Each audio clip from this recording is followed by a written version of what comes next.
MMM يعني ماركتنج ميكس موديلنج، وده نقدر نقول عليه اتجاه فكري في الاناليتكس، بيخليك مش محتاج تعتمد على المالتي تاتش اتريبيوشن اللي بتبقى نسبة الاكيوريسي بتاعته قليلة، بيخليك تبقى معتمد على معطيات وطريقة تحليل شمولية أكتر، بتاخد في الاعتبار عوامل كتيرة جدا مش هتتاخد في اللعبة بتاعة المالتي تاتش اتريبيوشن.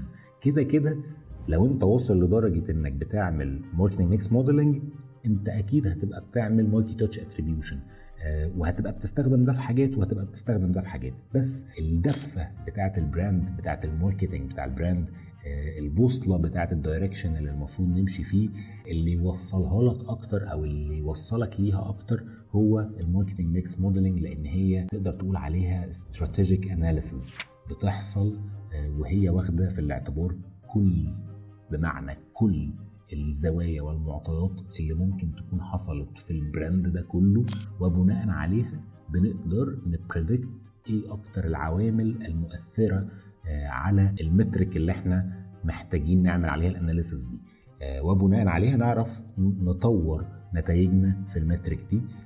ده الكونسبت.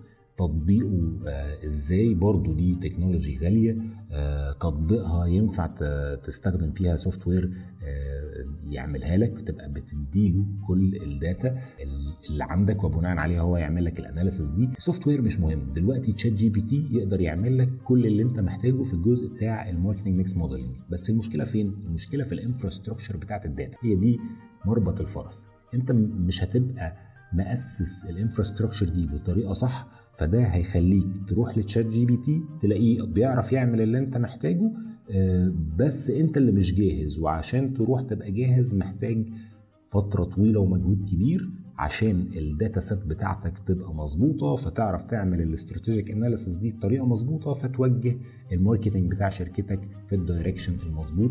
انت بقى كبزنس اونر المفروض تبقى فاهم ده، لكن اللي بينفذ لك الماركتنج بتاعك هو اللي المفروض يكون عمليا بيعمل ده وبيطلع منه انسايتس وبياخد بناء عليه قرارات.